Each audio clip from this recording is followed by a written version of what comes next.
Artemis, really starting off with the comment that you mentioned that Jack Nicholson said in the movie A Few Good Men, which was a great movie. I really enjoyed that.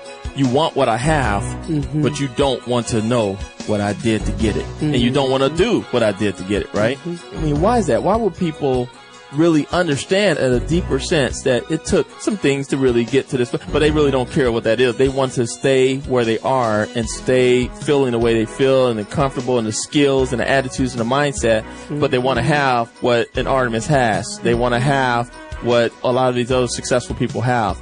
Is that distorted thinking, or, I mean, what's going on there? You know, I think that you summed that up when you and I were doing a training about a week and a half ago, where you said, you know what?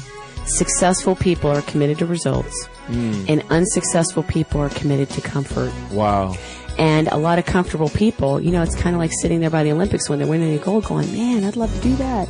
And then somebody goes, oh, and they start to tell the biography, oh, no, I don't think I want to do that now. You know, like, I wanted it when I was sitting on the sofa watching the gold and then hearing about all the, you know, the money they were going to make with all the things that they were going to be advertising and things, but I don't really want to do what it takes. And so a key thing, just knowing when you sign up is, look, the tip of the iceberg. You're coming and you're looking at the fact that you want to change your life, you'd like more time freedom, but the responsibility of being free, it's not no responsibility. I think that's the key. Wow, there's a responsibility to being free. It is easier to have someone else tell you what to do, and it's actually almost sometimes easier to work in an environment where someone says, here's what I want you to do, and you go, great. But to have to decide what really pleases you, what really brings joy to your day so that you actually can be a person that people would be attracted to, that's an awful lot of responsibility. Wow. It's not as easy as it looks. Everybody knows what to do in a lot of things. You know to eat healthy, you know to drink water, you know that you should exercise. Everybody knows what to do. But the difference between successful people and not is the ability to influence yourself. The ability to move your life to heights of success that you desire is completely dependent on how often you choose to influence yourself. If it's not working, you might as well experiment wildly and do it within the bounds of coaches who have been where you want to go. Will you have moments when you didn't influence yourself well and you feel like, I can't do this? The truth is, I can't do this without learning how to influence myself for good. That's the truth. You can write that one down and take that to the bank. You must learn to live above your feelings and live in truth. That is a challenge. That is a skill. That takes time. The lies that we tell ourselves are very similar. I can't, this isn't for me, I'm not the kind of person who, I'm not very good at. Those are like the four main lies, all of which are irrelevant. You're not here for what you already know. You're here for what you're willing to learn.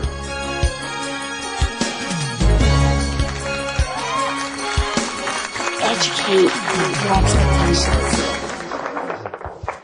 This is where you guys are beginning to understand the fun of really beginning to lead. You have a purpose. It's not just a matter of show up and then magically somehow you're going to have customers or have a script or have whatever. This is your chance to involve yourself in some real active learning. I want you to know it's natural sometimes for people to feel scared because you're geared toward, I've got to do it right. I've got to be geared to know what I'm doing. How many of you guys feel that way? And so you feel kind of like, and you're afraid to talk to your team. You're afraid because you're uncomfortable. How many of you guys kind of want to be invisible and then show up a couple of weeks from now knowing what you're doing? I feel this, you guys. I'm still educated in that direction. Even though I know how to turn it around inside me, I still feel that. It cracks me up. Like there's somebody outside of myself that I have to impress rather than, listen, this is about me. How many of you guys are really watching that you put your schedule down and you're still in the midst of discovering what your resistances are to actually just work in your business? How many of you guys are recognizing that that's a good stage that you have to work through? Once I created a schedule, I started to actually do some of the most valuable learning, recognizing, wow, I had a very short attention span. I really had a lot of fear. And I really realized that doing something physically before I would sit down really made a huge difference. And actually, I felt a great deal of accomplishment when I broke my prospecting down into segments that I could feel accomplished, like not about the big thing, because I didn't know how to do the big thing yet, you know? I couldn't look at how many people did a response or whatever. The first thing I had to really track was my ability to put it out there with ease and relax and really sow a 6-week pipeline. How many of you guys are overcoming? You're looking at your resistances and then you're coming up with things that assist you with your ability to sit down and focus in 30-minute segments. Okay, so is there anybody that on the schedule side of things isn't understanding that you commit and then your resistance comes up and then you work with your upline executive about small adjustments, and that within a month or so you should pretty much have something that you've committed to and that you've learned, like your job, not to let anything get in your way? Anne used to have people that would come and they would sit behind her for months on end. People who live here in Dallas used to watch it and they used to be amazed because somehow they figured if they sat behind her long enough, they would get something. And the funny thing is, the stages of learning never go away. You know, you can sit and watch for only so long before actually just watching actually makes you weaker. You know, there's a period of time when watching is like good, but if you don't turn it interactive very quickly, watching makes you weaker because your fear increases. And Anne used to say to people, you can watch for as long as you want. I just want to make sure you understand that watching pays nothing. When I am overstressed with stuff, the very first thing that changes the rhythm of my entire day is success early in my day, where you sit down and you get ahead of your day and it just feels so completely different. How many of you guys have experienced that? You get up and you do a couple 30-minute challenges. If you're Central Standard Time, you can start calling at 7 a.m. and talk to people at 8 a.m. that are on the East Coast, and between 8 and 9 their time, so that if you started prospecting at 7 o'clock, and if you're Mountain Standard Time, you can start at 6.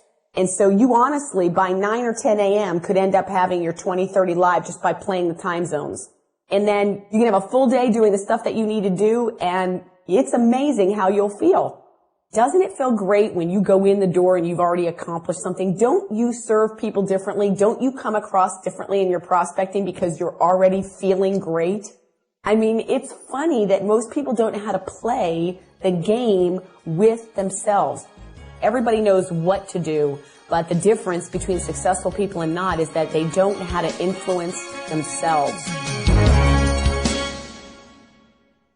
Everybody knows what to do in a lot of things. You know to eat healthy, you know to drink water, you know that you should exercise. Everybody knows what to do.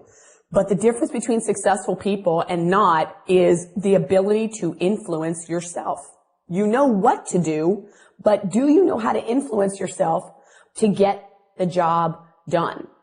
Why is it when the alarm goes off, some people can influence themselves to get up and work out, and other people snooze, snooze, snooze, and never work out? Everybody wants to be fit, but some people can influence themselves to realize why it's worth it to make the sacrifices to feel great. All of you guys know the strategy of starting your day early. It's not hard to buy leads and separate them out by time zone. It's not hard to get up at 6 or 7 since you are used to doing that for your job, or if you don't get your act together in free enterprise, you'll always be doing that, right? But how many of you guys honestly have yet to influence yourself to try what successful people have told you makes you feel great about your day? How many of you guys have still yet to try get up at 6 and have at least 10 live done before 9 a.m.? How many of you guys still have not influenced yourself to try that, but you've heard us talk about it? I'll tell you another strategy, honestly, that really works. But again, you have to have the ability to influence yourself. Whether you're with the library and you go down, the library has a business directory. Sometimes it's called Reference USA. Sometimes you have to have the library. What do they call their business directory? Okay, some libraries allow you to access it online, some don't. I used to go every Sunday and download 1,000 names because there were no leads. And I would call business people. It gave you the name of the company. It gave you usually the president or the manager or the owner and how many employees and whether the company was solvent and a direct phone number. So I used to call Reference USA for my first couple of years of the business. One of the things that I had a lot of success doing was leaving voice drops in the morning, so when people got into work, only those that were seriously open and looking or intrigued would call me back. So a lot of times you didn't catch someone live. But imagine between 6 and 9 a.m. that you leave voice drops in offices, and especially you know probably what companies are in trouble in your area. It's not hard for you to find out what companies are doing layoffs, right? In your area, you can read your local newspapers and know who's in trouble, right? You guys can find out from your area, just talk with some people, go hang out at happy hour. You can find out what companies are really in trouble in your area. You call, leave some voice drops. Hey, Jonathan, this is Artemis right here in Dallas. And I thought you, like many professionals, may keep your eyes open for ways to make more money and or work at home. And I want to give you a website to look at. Go to www and then call me as soon as you're done direct. Now, if someone is not looking, they'll blow right by that, right? But if someone has been sitting there because they have a boss that's really been stressed, or they're really stressed and the job is getting tight, or they just had to do some more layoffs, or they're doing 3 jobs and they're really wondering, my God, there's got to be something more out there, and they get that voice drop, do you think they might look at the site? Yeah, I mean, I remember sitting at my desk thinking stuff like that. Do you? Do you remember sitting at your desk at jobs thinking stuff like that? If somebody that sounded like they believed what they were saying left you a message like that on a day that you were wondering that, don't you think you would probably go to the site, take 15 minutes while you were drinking your morning coffee? Yeah. Okay? So there's strategies. The thing that we were talking about is the ability to influence yourself to do. Here's what's interesting to me as a trainer. Here's what I watch. I throw stuff out and I watch how you guys react, and I find it fascinating because I see myself and my own reactions also. I have the same exact reactions, and so it's really funny. I have to talk myself down out of, Artemis, this is learning, it's for you, you know what I mean? It's so funny to me. I watch my own reactions and go, isn't that funny? How ingrained some of the fear is that somehow you have to be able to do something right rather than a process is there for you to walk through, and at the end of the process you will be better than you are today, and the process is purely there to serve you. That's an amazingly different perspective, isn't it, guys? And I find myself still not realizing that, even though I've been in free enterprise for 5 years now. And I actually am a person that serves other people to help create the process, and yet still there are times when I have to remind myself, Artemis, learning is for you. The process of learning is for you. Learning, by its very nature, means you don't know and you go through something and become more comfortable, and I find it interesting that I still fear that. How many of you guys can see this in yourself? How many of you guys realize that you listen to great things and you feel pumped up by it, but you still don't enter the process? So what would it take for you to influence yourself, for you to think about, I want to get better in this area of my business? Like every week, do you give yourself a target of something that you want to get stronger in? Like this week, I want to focus on getting more callbacks. I think I've got my script down. How many of you guys feel like you got your script down?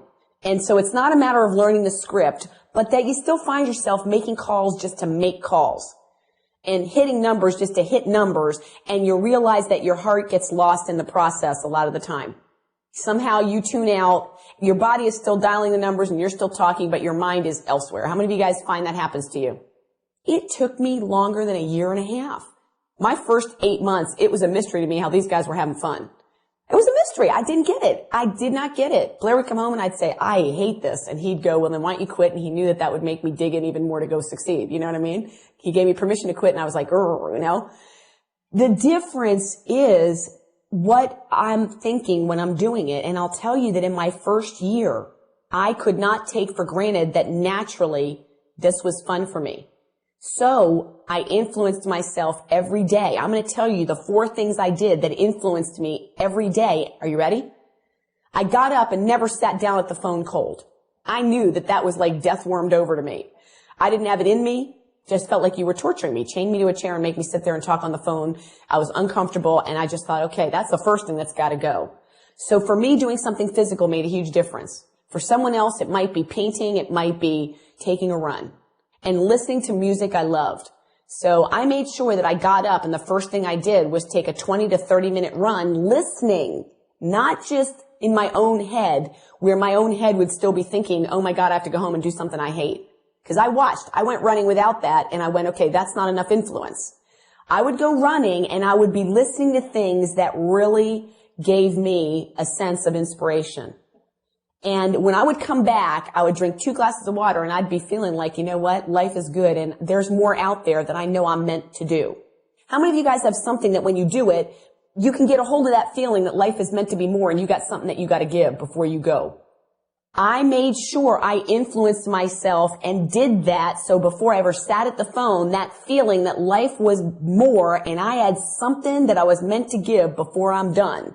I had that in my body and in my soul, and it wasn't something I had to try to struggle with doing. When I run and when I listen to certain music, I get immediately in touch with, because I start realizing, you know what, I do have stuff to give. I do. And before I leave, I got to make sure I leave it on the mat. How many of you guys know that about yourself? So I committed, and every morning I got up, and that was the first thing that I did before I sat down to make calls at 6:30 in the morning. And what would make me get up was I wanted to figure out how to make this fun, because my job later was to duplicate this learning process. So I took my eyes off myself and started to realize, you know what? Other people are gonna go through and struggle just like me. I don't know what other people think, but I had to give myself permission to realize my goal was to figure out how to enjoy this, because they kept telling me if I wasn't having fun, that I wasn't doing it right. And secondly, I knew that if I wasn't having fun and didn't figure it out, how was I going to be able to duplicate torment to other people for a period of time to make money? You know, you can do that in a job because they're going to get paid one way or another. But in this, you're not going to get paid to do something you hate because nobody's going to follow you. So I knew that, and I was like, okay, I have a conundrum. I have something I got to figure out here, and my ability to train other people means that I'm my first experiment. And so every day I got up, and that was my focus, was I'd get up, I'd run, I'd listen to music, drink 2 glasses of water, come back and go, all right, I got it inside me that life is meant to be more. And then I'd sit down, and you know what was funny was it was easy to say this script, because one of the things that I kept realizing is this team had touched me. How about you? So one of the things that when I was running, I would get the sense about life being more and what I really wanted to offer. And then what would come to me was there's something special going on here among these people. I looked and I was like, you know what? This is kind of interesting to watch that people who make a lot of money elsewhere and don't need to be doing this are attracted here right now for a period of time and are committed to helping other people. And I knew that that was special. So I'd be in touch with that. And when I would read the script, I'd be like, you know what? I couldn't visualize the fact that nobody else would get to meet these people unless I reached out to them.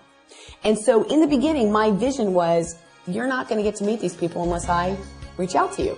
I mean, I'm the conduit. It's my call. I'd sit down and I would listen to Tim's voice drop about 10 to 30 times when I was in my first couple of months, so that I would listen to how natural and relaxed he was, because I was about to do something I didn't know how to do, right? So I would listen. I'd go, you know what? He's not stressing. He's not trying. He's not whatever. You know, he's just kind of laying it out there. So I would calm myself down, because in the beginning I would try too hard. How many of you guys are like that? Yeah. So I would listen to his voice drop and realize this guy's just totally relaxed. You know, he's not doing anything special. And that's part of why I'm attracted to him. Part of why I'm attracted to wanting to listen or call back this guy is because there's no radio announcer, salesman in the way he's talking to me. He's talking to me like a friend. How many of you guys can sense that when you hear us prospecting? No vested interest, no high pressure, no hype. Just, you know what? Here's what you're going to want to do, and, you know, tell me a little bit about you, and that's it.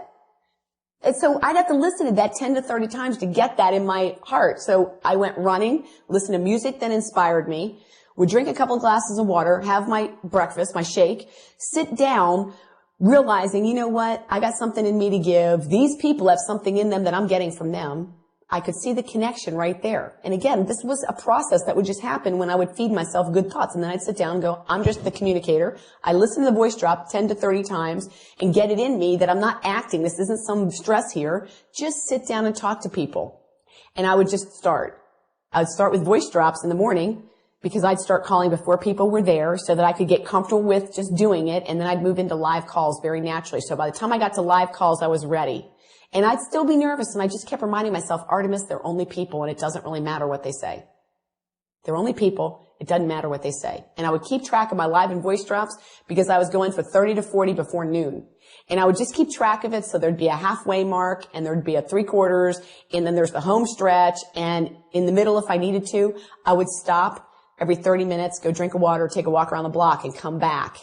And I'd put my headphones on, listen to music again. And I kept myself in a state of being fed and giving, being fed and giving, being fed and giving. Pretty soon, you know how they say a habit takes how many days, you guys? 21 days. I did this for 18 months straight. Do you think that I have some serious stuff ingrained in me? Yeah. But I mean, in the beginning, it was a discipline that I made myself do in steps and stages thoughtfully, purposefully. Purposeful practice is really the key to success. Go in front of a mirror and say your script 50 to 100 times. Say it to the dog. It doesn't matter. What you want to do is just get comfortable saying it. And then you want to start making calls and not worry about being nervous. Doesn't matter. It doesn't make any difference. How many of you guys are beginning to go, you know what? I have not yet entered into influencing myself to this degree, even though it's being mapped out for me. So there is no money or anything else someone can do for you, because when someone gives you a strategy, unless you're willing to employ it, it won't matter. If you're in an active learning Montessori kind of process, which we all are, if you just keep going to the table and you won't ever engage, it actually isn't as fun. So at this point, the onus now is on many of you. See, many of you want more people to call you back, do you not?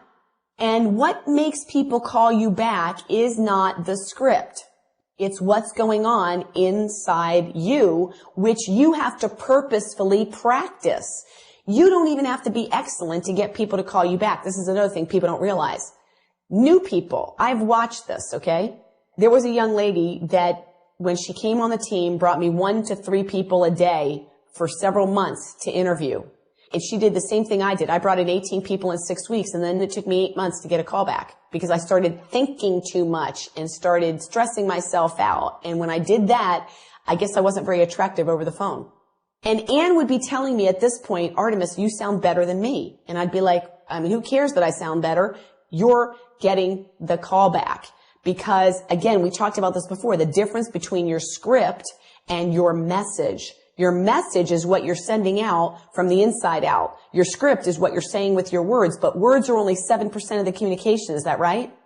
38% is your tone and where you're really coming from, where your heart really is. How many of you guys have been on interactive calls and you can tell why somebody isn't maybe getting a call back? I have had people with voice drops say, Artemis, I'm not getting the callback ratio that I want. You know, what can I do? And I'd say, okay, do you have a voice drop that you're listening to? Yeah, I have that on my desktop. How often do you listen to it? Well, I listened to it when I got it. Does that sound like the influence that I did? No. So when I give a strategy and then people don't employ it, but then they call and want more assistance, it's like, I don't have anything more to give. I'm telling you what I did to purposefully practice. And unless you purposefully practice with different strategies that I'm giving you, if you keep purposefully practice the same thing that's not working without any adjustment, then you're not really playing a very powerful game with yourself, are you? No. So the question I would ask you every week is, what do you want to improve this week? What is your target?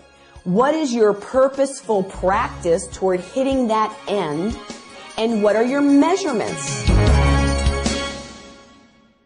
So I recently had a woman quit the business because this isn't her, because she was discouraged that she didn't get the callbacks. And this is 18 months later in her business, but she actually had her best successes early in her business when she knew less, but was willing to put more out there. How many of you guys realize that the longer someone's in the business, if they labor, that sometimes you think too much, you actually reverse your results?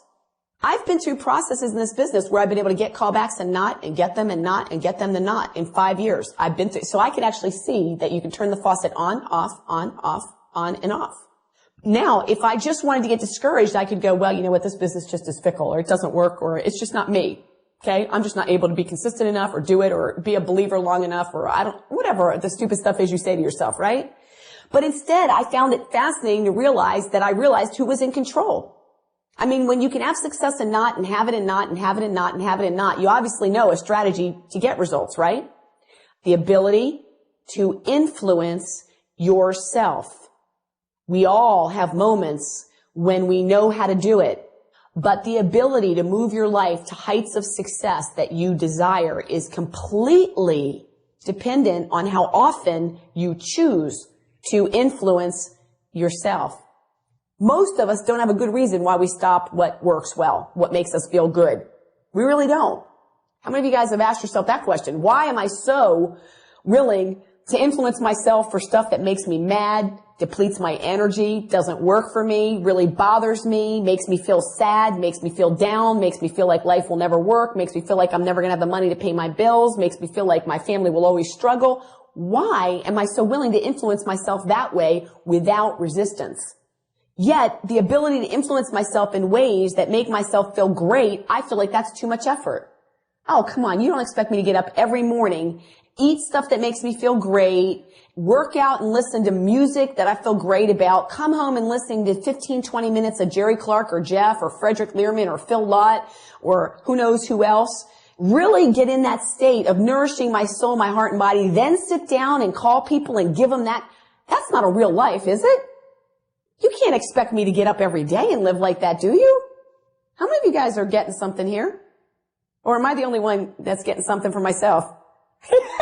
I mean, see, when I'm training you guys, I really don't care if you get it because I'm getting it, you know? So I really appreciate that you guys are willing to eavesdrop on my own ability to influence myself. Okay? It's totally cool with me. It's funny to me. My little laboratory starts with a young lady who oftentimes is extremely humorous to watch in the laboratory. And her name is Artemis, and I know her quite well. She intrigues me quite a bit, and because of that, I actually have been fascinated to watch other people and see if they are like her or not like her. I have actually, now that I've done some laboratory testing and observation over the last several years, I thought she was really weird. Now I'm finding out that a lot of people are weird. I've watched that it's helped Artemis and it's also helped other people now that they're connected and they all realize that they're similar. It's kind of interesting. The laboratory's gotten a lot more fun and the people really are cooperating together and the ability to influence each other, to influence ourselves is actually working. But it all started with this woman I know who is quite humorous in her own right with all her little habits and all her little things that sabotage herself and then, you know, watch her try and get out of the holes she falls into. It's quite fascinating. Once I turned it into a laboratory and found it fascinating to figure out how to change the way I worked with myself, it actually got to be fun. It took you 14 months to see it. Should that be looked at as a negative thing? Like, man, it took me 14 months. Why come it took me so long to see it? There are some people right now who may be feeling like, I don't think I've seen it yet. Or whatever. What is there to see in the first place? Right. So see it. What is it to see? And why did it take you 14 months before you saw it? You know, in the beginning, I think I was coming in just really thinking about this. Even though I knew I was starting my own business, I was still thinking that it was regular business. Mm-hmm. So I came in thinking that all I needed to do was apply what I used to do in this new business. Really didn't understand in the beginning that this business would require new skills. I knew I'd have to get some new insights about the product, the company, whatever, but I didn't understand, Artemis, you're moving into a new industry and there are new skill sets that run this. So it took me about 14 months before I really got that. And I tell my team all the time, listen, can I tell you guys why you want to work with me? You want to work with me not because of my successes. You want to work with me because of the things I didn't get. The insights I got from that time is why you value working with me. And I said to the team recently, you know what? If you're flying with a pilot, you want to make sure that guy has gone into some tailspins before you were in that plane. Right. I said, if he's never been through any, then you don't want to be the first one in there when he goes into his first one, not knowing if he can come out. That's why you like working with me. So I said, honestly, every penny I have made has come from what I didn't get. And then when I got it, understanding how the progression went. So I said, if I'd gotten it right away, I'd be looking at you guys going, I don't know what your problem is. Just do it. And so why you value that is that I can tell you, hey, you're right on track. And even in the things that seem like it's all in turmoil, you're right on track with it. Just keep going through it because, all this craziness and all the topsy-turvy, you're right on track. So they can relate to you more. Exactly. I can actually describe stuff that they're thinking, oh my God, I don't even want to admit this is going on. And I can describe it to them and they're like, oh. You went through that? Right. Wow. Right. Because they see you right now for where you are, and they don't realize that you went through this process yourself. I went through my 40-year experiment, and then I went through my 2 years of whatever it is as you're learning the ropes here, and then finally went, you know what? I'm going to go for it. I'm just going to go for it. The stuff that's holding me back, where I'm not influencing myself correctly, I'm done. I learned how to influence myself physically, and then I learned how to influence myself mentally. I've learned how to influence myself spiritually, and now I have the results to show you that I have learned how to influence my life financially. I have set mechanisms in place that cannot be stopped, where financially there will never be anything to worry about. How resistant are you to entering the process of learning, to playing full out in your own living room, to making sure that you don't say, well, the kids were around and this was there and that was there and, you don't understand. There was a lot of interruptions. I couldn't really do the script. Zero excuses. Make sure that you are in a place that there's zero excuse why you didn't learn to influence yourself. Watch the number of excuses that you wanted to use or try because you were afraid that at the end of the class, what if I didn't have a script that was good enough? What if I come out with nothing? And because of that, watch yourself come up with ways to sabotage yourself and go, what an interesting laboratory experiment. But you keep going through it and at the end go, wow, no wonder I end up so often fighting so hard because my belief systems about myself are that no matter how hard I try, I won't make it anyway.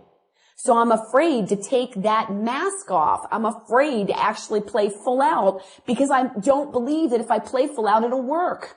So I'd rather play half out and pretend there's all kinds of reasons why I couldn't play full out because I'm too afraid to find out that being full out me isn't going to work. I remember a moment in time finding out one of my biggest fears, which totally shocked me because I'm telling you, I had no idea this is something I thought. And at the moment that I said it, I didn't even believe it. But until I actually said it, I didn't even know that I was thinking it. There were some things in my life that I'd been trying to sort out for many decades. And at one point, I was at a Tony Robbins seminar, and at a certain point, some feelings were coming up, and I just got up and walked out, and they have trainers there. So this trainer followed me out, and he said, why'd you get up and leave? And I said, 'cause there's not an answer to this, and there never is, and I don't feel like crying anymore, and I don't want to deal with it anymore, so I just don't even want to ask the questions anymore. And he pursued me and kept following me, and he said, what question? And I said, it doesn't matter, okay? I can't even articulate it, it doesn't matter. But I'm tired of searching, and since there isn't an answer, I just don't feel like being stirred up anymore in that particular area. So I'm done. And he's following me. I'm trying to walk away, and he's following me. What is he trying to do? He's trying to get me to articulate because he realizes that a lot of times you have things that are operational in you that you don't recognize.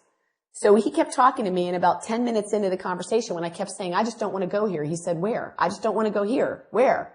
He said, what are you afraid of? And I said, you can't ask these kinds of questions. And he goes, what kind of questions? And what finally came out of my mouth was, I feel afraid that if I question certain things, that I will lose my faith.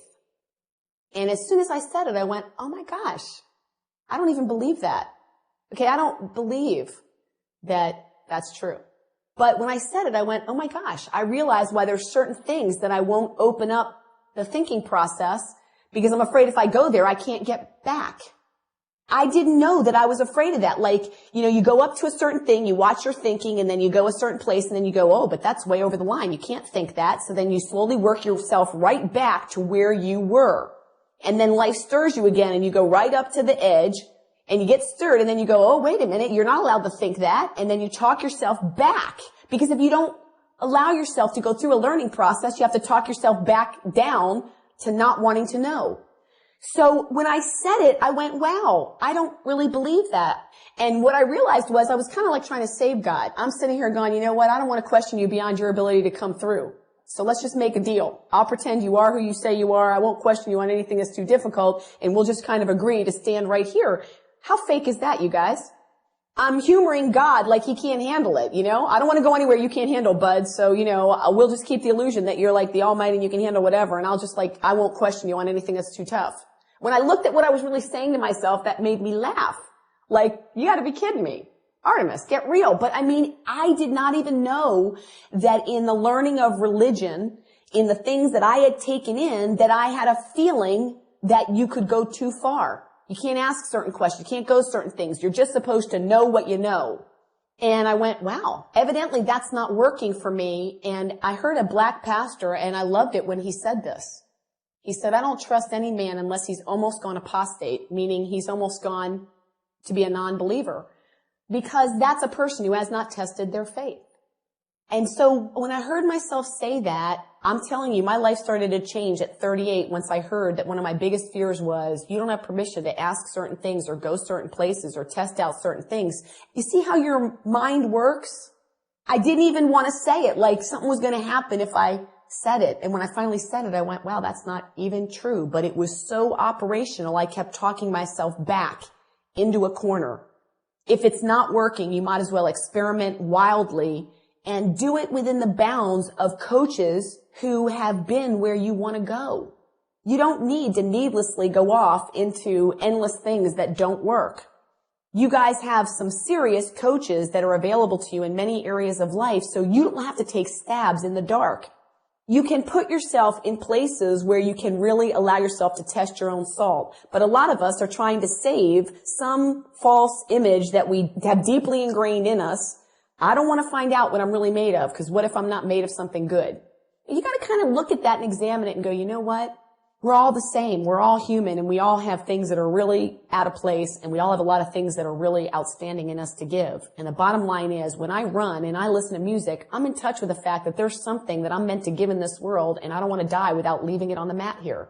And when I run and listen to certain music, I get in touch with that. When I'm at a concert, I am deeply moved. There's inspirational stuff that happens all the time. When I watch certain plays, any of you guys ever have any of this happen?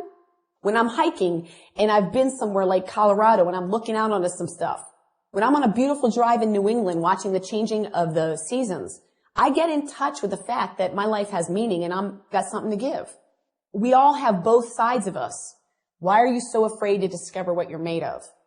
You got to ask yourself, why am I afraid to influence myself to the highest level? What am I so afraid to discover? Why do I keep protecting myself with certain failure? Because if I really took influencing myself to every day, I added to my recipe. You mean you're really wanting me to live a life where I get up, eat something great, work out, listen to great music, listening to something inspirational, get in touch with the fact that I have something greater in me to give, go give it some, come back, get back in touch with that inspiration, go give again, come back and get in touch, give again. You mean to tell me that you expect me to live like that? That's what free enterprise is about, you guys. If you want to have success that is out of the box, that means who's got to learn to influence themselves? You. Me. This girl that I've been watching in my laboratory that I thought was so weird and that I've ignored and I've hidden, when I actually got her out in front of other people, you mean we're alike? Fascinating. This girl in my laboratory, I have isolated her for so many years that she lived in depression for a lot of years because I isolated her. And now I brought her out and started just observing her and observing other people and interacting and observing other people and observing her and found out, wow, you know what? Her life is actually a mini reflection of many lives. And if she would step out into the real world, she actually could help a lot of people. If she's willing to have the courage to find out who she is and who she's made of. If she's willing to go out and let people give to her and really receive. If she's willing to rub up against excellence and be bad enough for long enough to get good in anything, then her life is actually just a reflection of hope instead of a reflection of despair. How many of you guys know that you need to grab a pen and while your intuition is speaking to you and telling you, wow, take action here? How many of you guys are feeling yourself being pricked? How many of you guys could actually just end up listening to this, not paying attention to the way you're being pricked, not write anything down, and therefore you'd have to be riled up to this degree again to get the answer that you already were given? Because you didn't decide to allow yourself to be influenced.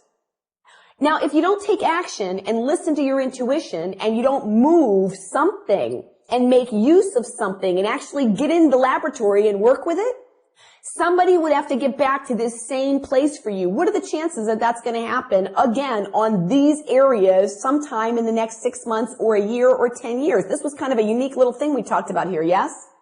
So do you see how many chances in life we miss because we don't choose to influence ourselves? And even when the influence is there and our intuition is awake and our intuition is speaking to us, we still don't take action? How many of you guys are getting why your life stays in the same place and why you can sit there and try and make 10 or 20 calls a day, but you're not doing free enterprise yet? Here's another place you guys like to rest in failure. I hear this all the time. Well, I'm not in a great space, so I won't make any calls today because it's not going to do any good anyway. How will you ever get good if you're not willing to be bad enough for long enough to get sick enough to get good? How will you ever get sick of your bad habits? You know, that's a great protection. If the process is to be bad enough for long enough to get good, and any time that you're not good, you go, well, it's not worth it, what are the chances that you're ever going to get excellent? None. Isn't that a great protection to not finding out what you're made of? You cannot be an Olympian without getting out there and purposefully practicing. Being willing to fall, get up, being willing to fall, get up, being willing to fall, get up. Have you ever seen those skaters or those gymnasts try and master a new flip? Have you ever seen when they're telling the biography stories and they show them practicing? Skate, skate, skate, fall, skate, skate, skate, fall, skate, skate, skate, fall, fall, fall, fall, fall, fall, fall, fall, fall, fall, fall, fall, fall, fall, fall, fall, get it. Have you ever seen that?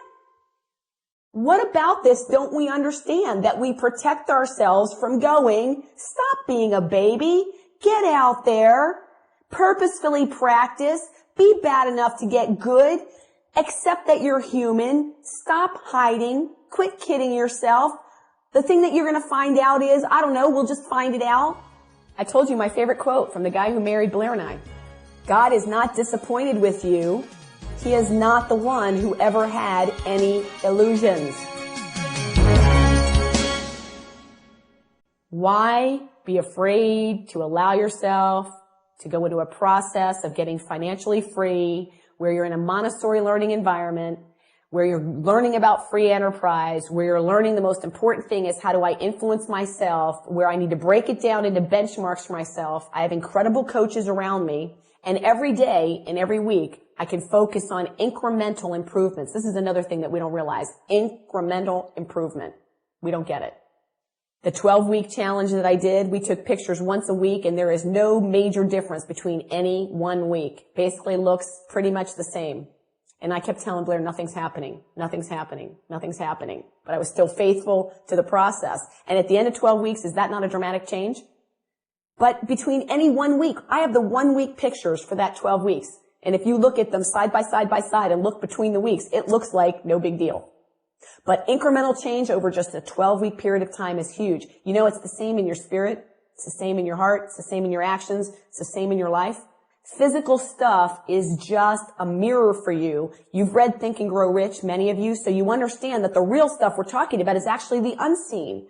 But that's not something you're acclimated to. That's what we're used to. That we are much more acclimated to the seeing things. People are so tied to their senses. They allow their senses to rule them. And they don't realize that the eternal things are invisible.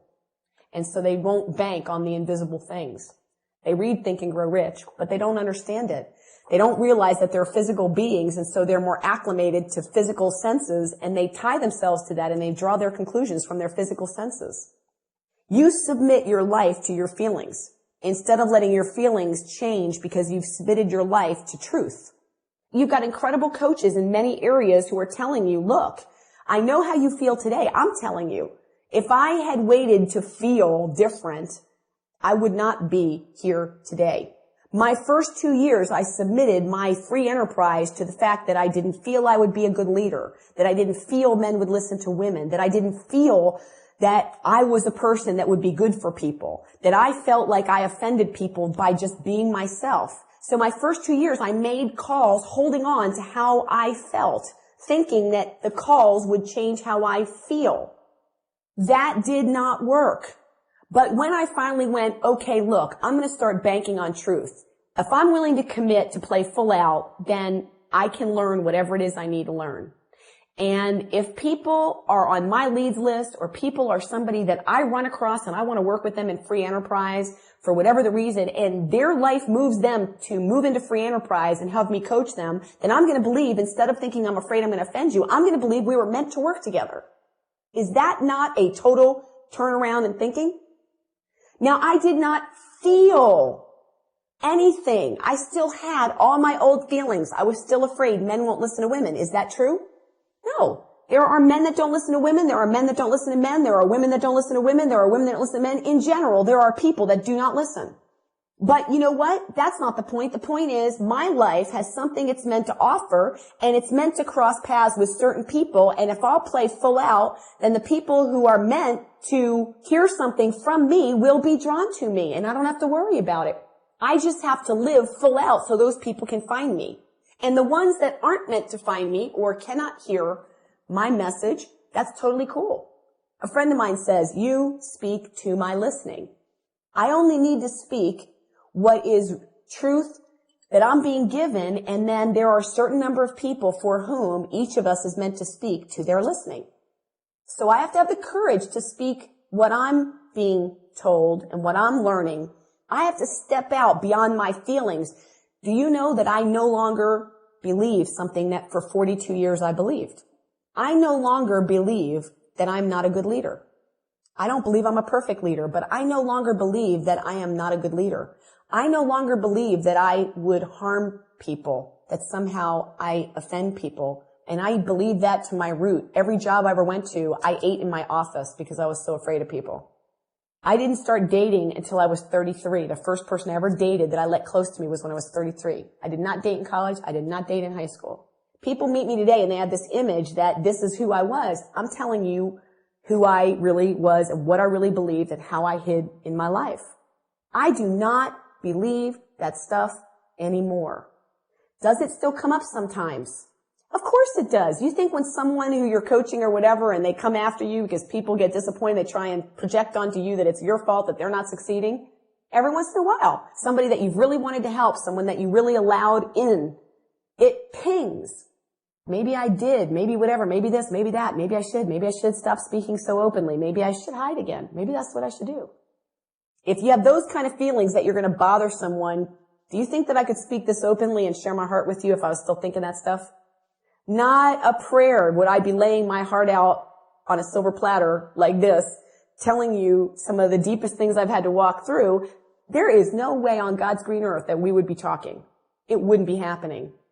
Do you realize that in 2 years, I learned how to stop living by my feelings, where for 40 years before that, I didn't know how to do that. But I did a lot of reading, did a lot of things to try and work this out.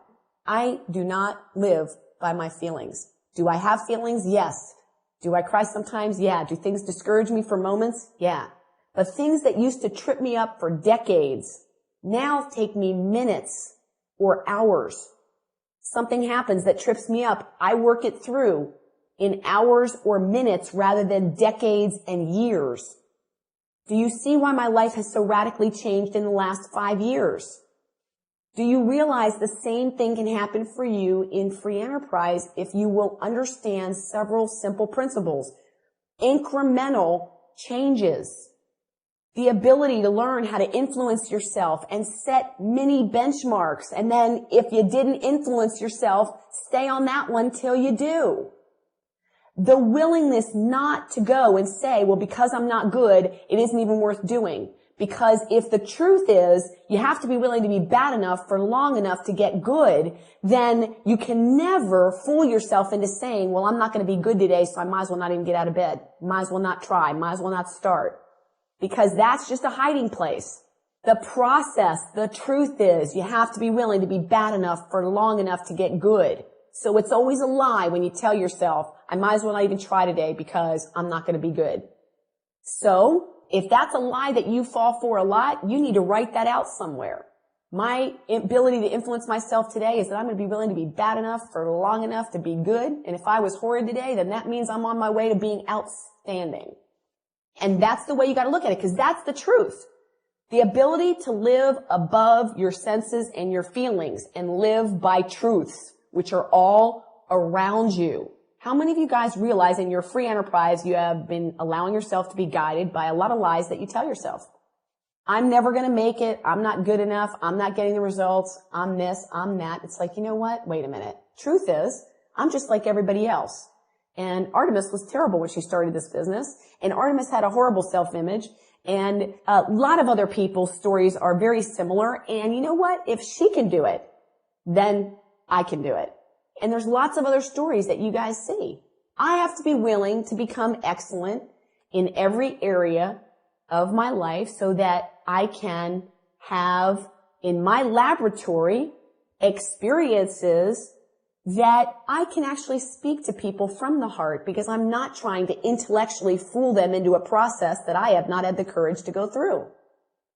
When I prospect people, I had to be willing to be bad enough for long enough, because in the beginning, I hadn't gone through the process, right? How many of you guys are sitting there with your pen in hand and there's a few falsehoods and lies that you're aware of that you're like, man, I'm definitely clued in that this is what I'm doing and this is exactly where I'm doing it, and I'm willing to work with these 3 lies that I'm very aware of right now. I talk with people about the fact that you could be walking along and these lies that we tell ourselves are like trapdoors. You know, you're walking along and you're telling someone, yeah, I'm right behind you, I'm right behind you. And then when they're not looking, you hit the trap door and you disappear below the floor. You're walking along and you're saying, yeah, I'm following you, I'm coachable, I'm open, I'm this. But then when they're not looking, you hit your trap door and you disappear. And all of a sudden you're gone behind some lie. I can't do this. It won't work for me. There are people making a lot of money on a leveraged income just because they kept on going. You lock in the base of your business in that first 3 to 5 years if you're really willing to be coachable and do it. What happens in that next 5 years is phenomenal. And people who have been in free enterprise for 10 years or more have a lot of income that comes in whether they work or not. Let's look at regular business. Contrast. Regular business, it takes 3 to 5 years normally to break even if you're starting a regular traditional business. Statistics. Most successful businessmen have 3 to 5 business failures before they succeed and 1 to 3 bankruptcies. That is the normal path toward a very successful traditional business. Did you hear me? 3 to 5 years before you even break even. It's not even expected that you would break even for 3 to 5 years. And in 3 to 5 years here, you could be at the top.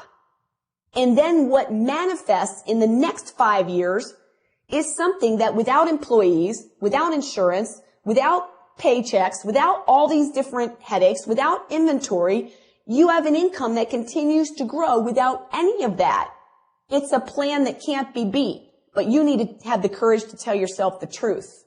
You have to stop reading books and then not adjusting your thinking and not being willing to influence yourself. You have got to stop lying to yourself. I mean, that is a place that I had to get ruthless with myself. Artemis, come on, face the truth. You can do this. I don't know why you have such a strong desire to tell yourself that you can't, but you can. How many of you guys have put in too much energy not to walk away with the prize? So, at a certain point, that's when you want to stop lying to yourself. Why do I want to get up every day in something that I've decided, man, I already worked the other world. I don't want that world. Why would I want to keep sabotaging myself that way? Aren't I tired of it? Evidently not, because I keep doing it. So in my laboratory, am I willing to continue to sabotage myself until I'm so sick and tired of it, I refuse to do it again in that area? Any of you guys ever tried to get over a habit by just doing it to such excess that you were sick of it? Some habits have to die there. You don't want to give them up because they're such a protection. You keep doing the habit, you keep doing the habit, you keep doing the habit, and finally you're like, I don't want that protection anymore. I can let that protection go. But sometimes you won't let that go until such frustration because it's such a powerful protection. You have to learn to influence yourself. You've got to decide that, you know what? I can choose other things now. I used to protect myself with a bad self-image. That way I could hide from people and nobody would hurt me. I'd already decided that you'd be disappointed with me. So now I don't have to endure constantly being let down by people not liking me because I just decided no one likes me and I'm protected. I just hurt myself big and bad all at once. How many of you guys get the logic of that? Let me just reject myself completely. And that way there'll be no risk, and then I can be, constantly miserable and depressed. Yeah, I'm sorry. That didn't work well, did it? How many of you guys go to the extreme of not risking in order to protect yourself only to find out that you're discouraged? It didn't work the way you thought. Do you really want that protection? Every day that you tell yourself, I can't do this, that saves you from the risk of having to try. Do you really need that protection? How many of you guys tell yourselves, I don't think this will work for me? In the back of your mind, that's still something you say. Be honest. That's normal, and that's okay. Do you tell yourself the truth afterwards? How many of you guys know that that's one of your protections, and it's okay? See, a lot of you think, oh my God, I can't think like this. That means I failed. No, you're going to think like that. These are normal human things, okay? Your senses are what you're used to. You're acclimated toward how you feel. I may feel not great, but I can make myself feel great. When I take good care of myself, and when I put myself around great people, and when I do things that are good for myself, I feel great. And I have the ability to do that. So when the lie comes up, the important thing is not that you end up in the closet. You have closet crying moments, right? That's not the problem. A lot of people go, I keep ending up in the closet crying, so I'm not meant to do this. That's not the problem. The problem is that when you end up in a closet crying moment, you have an incredible challenge to find your way out. It's not that you get in the closet crying moments that's the problem. It's, do you stay there? Or are you willing to find your way out? So when you tell yourself, oh my gosh, because I know in the first 2 years I was like, man, I honestly do not know if I can do this. I mean, you won't know till you do it. Once you do it, you're like, okay, I can do it. I now believe I can do this, baby. It's like the bank will loan you money once you don't need it. So it's a natural question. Can I do it? Everybody asks that. And the answer, the truth is, what? Not how you feel, but what's the truth? Can you do it? Yeah. I mean, there is not one thing that I do on a phone call that you can't do. Can you be bad enough for long enough to get good? Can you get on the phone every day, get incrementally better? Can you guys choose a time to get up in the morning and do 4 or 5 things that really inspire you? Can you listen to music that moves you? Can you surround yourself with people that believe in you? Can you guys do this? Okay, will you have moments when you didn't influence yourself well and you feel like, I can't do this? The truth is, I can't do this without learning how to influence myself for good. That's the truth. You can write that one down and take that to the bank. Okay, the truth is that I can't do this without learning how to influence myself for good. What I'm teaching you is required for free enterprise. Successful people do these things. But isn't this something that you wanted to do anyway? Why do you guys want to wake up and by 10 or 11 a.m. already have your day rigged so that there's no win in it? I've shared with you guys the experiment they did with dogs. They put the dogs in a cage and they shocked one side of the cage and the dog moves to the other side. Then they shocked the other side to see if the dog would know to move back. Since he was on the side that's shocked on the left side, and they shocked the left side, he moves to the right. They shocked the left side, he moves to the right. They shocked the left side, they move to the right. They shocked the right side to see if the dog would know to move to the left, even though that was where he used to get shocked. And they shocked the right side, he moved to the left. They shocked the right side, he moved to the left. They shocked the left side, he moved to the right. They shocked both sides, and the dog just sits there and pees on himself after he figures out there's no win. As long as there was a win, the dog moved. But once the dog saw it doesn't matter whether I move left or left or right, there's no win, the dog just sits there and pees on himself.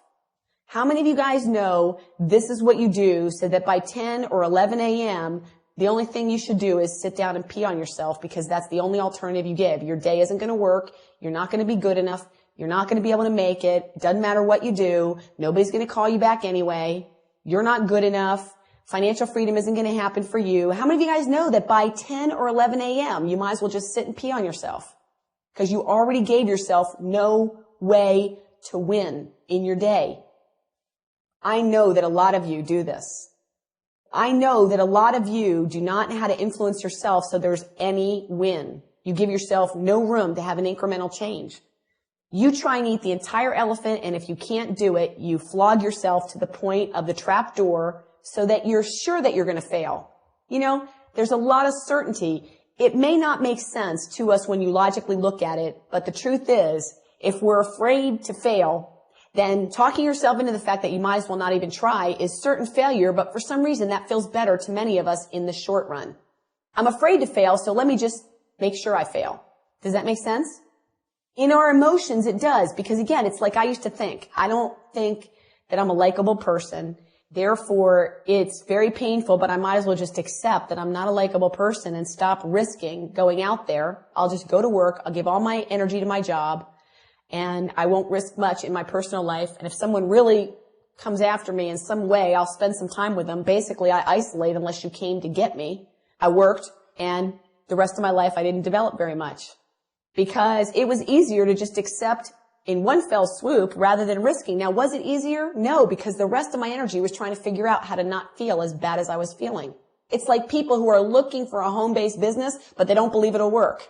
Okay? I knew what I was doing wasn't working, but I didn't even realize what the process was that I was doing. And as I started to become aware of my trap doors, I started wanting to seal them up. How many of you guys realize you have trap doors that you haven't wanted to seal up? You still would rather have certain failure. It's like, why would you want to keep trying in a business that you totally keep telling yourself can't work for you? That's why you resent a lot of stuff. See, I know what people do this because the coaching call I get is people are furious. I've put my time in, I trusted, I read, I did this, I did that, and they're mad as if I'm responsible for their trap doors. Now see, I understand that because I was there, so I don't take it personally. See, if I hadn't worked out my own trap doors, do you understand how your trap door could trigger my trap door? If I'm still thinking that I'm not a likable person and then you call me and dump your failure as my fault because I suck as a coach, then I go into my trap door. Wow, that just confirms that I'm not a good person. Let me hide. You can't offload your trap doors onto me anymore. Every once in a while, you might get me for a couple minutes or a couple of hours, but I can pretty quickly sort it out. Wait a minute, I had to be responsible for my life, my feelings, my influence over myself. I'm not responsible for your influence over yourself. And I can quickly get myself back in understanding who's responsible for what. That's why I can prospect with a clear heart. That's why I can coach with a clear heart. Because I can get back to center. The ability to influence yourself and have quick recovery are very, very key to being successful. And we're so busy trying to influence other people, and we have long recovery time. That's why we're not successful. These two things are very key. You cannot be a powerful prospector without facing yourself. If you are not willing to face yourself, then you will always use your trap doors. You have got to be willing to look in the mirror and go, wait a minute. It is normal to feel like, oh, I'm never going to make it. It is normal to feel like, man, I really suck at this. Will I ever get good? That's normal, you guys. It's normal, okay? That's why they call it your first year in network marketing. And that's why it says 90% of the people that make it through their first year will make it to the top. You must learn to live above your feelings and live in truth. That is a challenge. That is a skill. That takes time. You've lived 20, 30, 40, 50, or 60 years not knowing how to influence yourself. And so now you have to learn to live above your feelings. You have not lived above your feelings in many ways in your life. I know a lot of you guys are like me. So these are key areas. These are huge cornerstones in your life. The fact that you're going to make money learning this is just like really nice. Isn't that a good investment? If you learn this, you are going to make a lot of money because a lot of people are going to want to learn from you. This is why we tell you the two things that it's most key to be successful in free enterprise is number one, that you're committed to it. And number two, that you are coachable. Do you see why coachable is so key? Are you willing to be coachable? People have gone before you, can tell you what's typical, what's normal, what's to be expected, and how to tell yourself the truth. The lies that we tell ourselves are very similar. I can't, this isn't for me, I'm not the kind of person who, I'm not very good at. Those are like the four main lies, all of which are irrelevant. You don't have to like it. It's not required that you like it. You're going to do something for the next 5 to 10 years.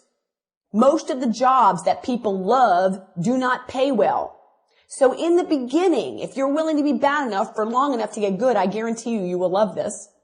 And if you're going to do something for 5 to 10 years to set yourself up, Why set yourself up in something that may not get you financially free? Why not commit to things that will get you financially free? If you're still at the point where you're negotiating, am I good at it? And that's still something you're not willing to go, it doesn't matter if I'm good at it. I can learn it. It doesn't matter if I'm good. It matters if I'm willing to become good. Commitment, coachability, once again. I'm not the kind of person who it doesn't matter what you came in with. It matters what you're willing to go away with. I always tell people, you're not here for what you already know. You're here for what you're willing to learn. This isn't comfortable for me. So what does that have to do with the price of tea in China? Most of the things that are required to be healthy in life are not comfortable until they're a habit. Is it comfortable to start exercising? Is it comfortable to eat right, or is it more comfortable to eat junk? Is it comfortable to remember to take your vitamins all the time, or does that require a little bit of commitment and you have to think about that in the beginning? Isn't it easier just to blow by that? It is always easier not to. The inertia of life is to take you down. So if you want to be successful, comfort is irrelevant, isn't it? So that's another lie, right? This just is so uncomfortable for me. And how does that matter? Tell me, in what other area? Is making a long-term marriage work comfortable? Is raising your kids comfortable? You should be living alone. Your kids should be up for adoption. You shouldn't get up out of your chair because anything else takes effort. What does comfort have to do with the price of tea in China? Stop lying to yourself. You didn't realize that free enterprise was all about telling the truth, did you? And the truths are not hidden from you, are they? No. And the truths, if you listen to many different people, are extremely consistent, aren't they? And the lies that you hear from each other are also very consistent, aren't they? So we're not very creative, and it's actually not that hard to tell the truth from the lie, is it? What would it take for you to become passionate about wanting to learn how to influence yourself? What would it take for you to want to get up in the morning like I did and finally say, you know what, my experiment is my day to day. I am not going to think long term. Long term, I've decided. I'm not going to question long term. Long term, I'm already done. I've already decided. I'm just like everybody else. I've looked at the facts of what it takes to be successful here, and I have it all. I'm human, I'm willing, I'm committed, and I'm going to be coachable. So I have everything that it takes. I'm now willing to be bad enough for long enough to get good because I've come too far to give up, so I might as well just go for it. How many of you guys are there?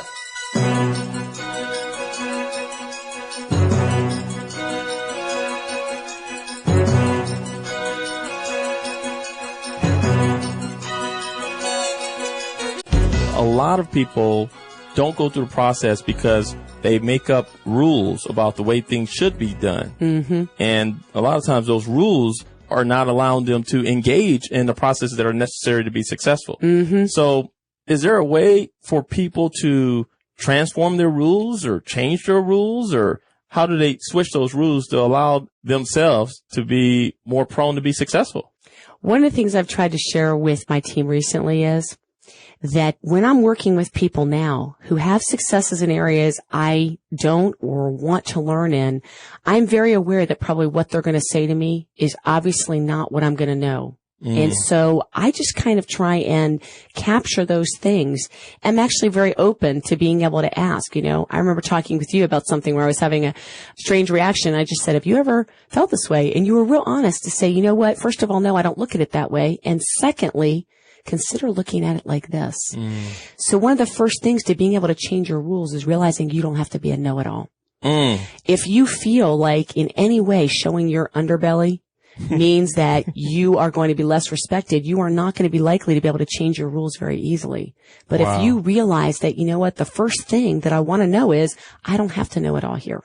Okay? Because if I did, then I wouldn't be here sitting on your sofa wanting to know how to start this business. I'd already be done. Right. So not feeling like you got to be a know-it-all is a key place to being able to change your rules. And is that part of also having this Olympic mindset. Imagine anyone in the Olympics, basically, they're starting their journey of Olympics and, all of a sudden they don't qualify the first time and, people, they don't quit. That's it. They keep charging, they keep moving ahead and so forth. That's it. And they realize that it's a process. You said it's a 4 to 10 year process in that case.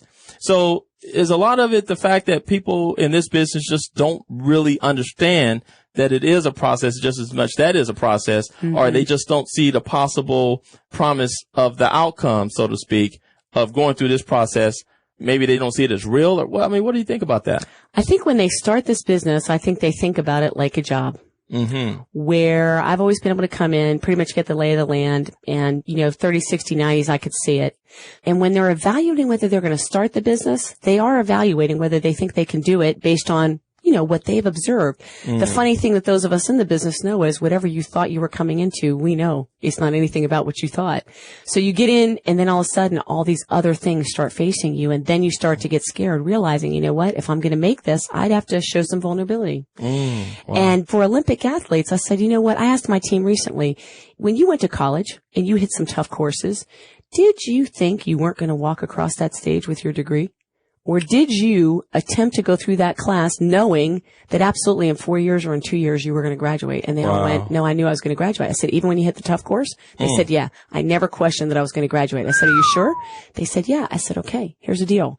You just are not looking at this in the context of a learning environment. You are looking at your business here in the context of always needing to know what you're doing. And in this context, you've got to go back into that learning environment context that said, I'm going to graduate no matter what. And there's courses I loved, courses I wasn't wild about, courses that really blew my mind, courses that expanded my mind. But at all times, I knew that when I started, I was going to walk the stage at the end. That's the mindset that you've got to go into here. Wow. Are you ready to go to the next segment? We're ready to go, go, go. All right.